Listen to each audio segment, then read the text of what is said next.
1961 Cooper Klipper with a 2.5 horsepower Briggs and Stratton engine. Now that's what I'm talking about. The guy brought it all the way, $175, what I paid for it. I gave him $20 to deliver it from Johnson City, Tennessee to Kingsport.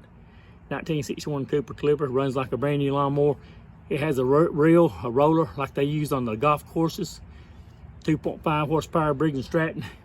Cranks up, runs like new. Now that's what I'm talking about. Oh yeah, baby. See you on down the road. Maybe walking behind that Cooper Klipper. It's a self-propelled, it pulls itself.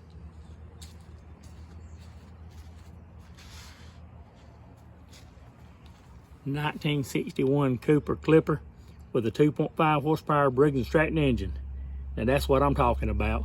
I paid $195 for it. Let me spit it out right. The guy brought it all the way, $175, what I paid for it.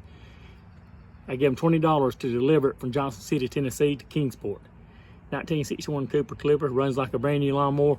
It has a reel, a roller like they use on the golf courses. 2.5 horsepower Briggs and Stratton. Cranks up, runs like new. Now that's what I'm talking about. Oh yeah, baby. Little close up of it.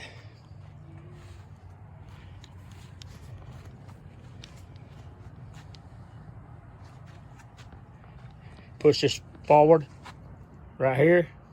That causes it to pull. I didn't disengage it all the way.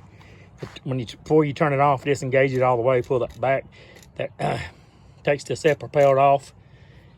2.5 horsepower Briggs and Stratton, like I said. Cooper Klipper, Marshalltown, Iowa. They go out. Love everybody. Have a wonderful, terrific Thursday night. Big O's got to go right here on the Big O Show.